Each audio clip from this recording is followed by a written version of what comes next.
आप सिर्फ कहते हैं मुझे याद करो। इस याद में ही सब कुछ भरा हुआ है।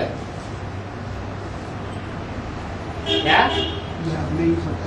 भले सब्जेक्ट 4 हैं ईश्वरीय पढ़ाई के,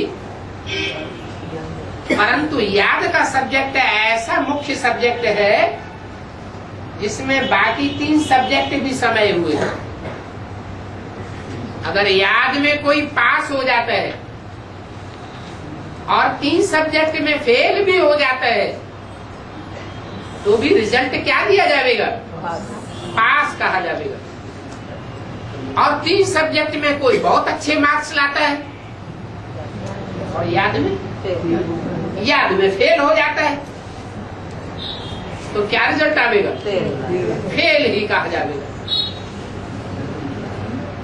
तो याद में सब कुछ भरा हुआ है।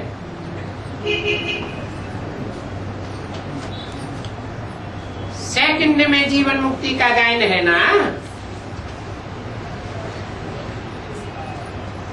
84 का चक्र भी तुम जानते हो।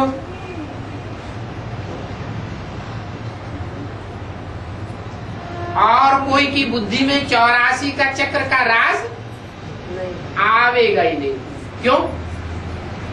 पूरे 84 जन्म नहीं लेते हैं ना वो लोग। ब्रह्मा की बुद्धि में 84 जन्म के चक्कर का राज नहीं आवेगा।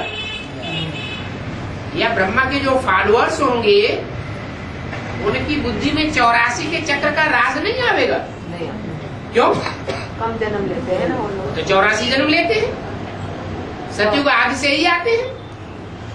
हाँ, त्रेता में 13 जन्म लेते हैं, सतयुग में 8 जन्म लेते हैं। जन्म तो पूरे 84 लेते हैं।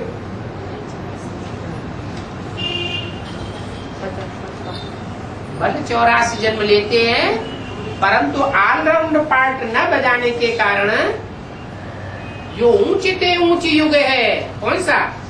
संगम युगी स्वर्ग, उसकी प्रारब्ध अपने शरीर से नहीं भोग पाते। उनका अपना शरीर होगा? नहीं होगा। उनका अपना शरीर नहीं होता है।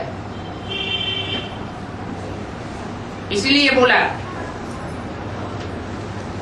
कि तुम्हारी याद में ही सब कुछ भरा हुआ है।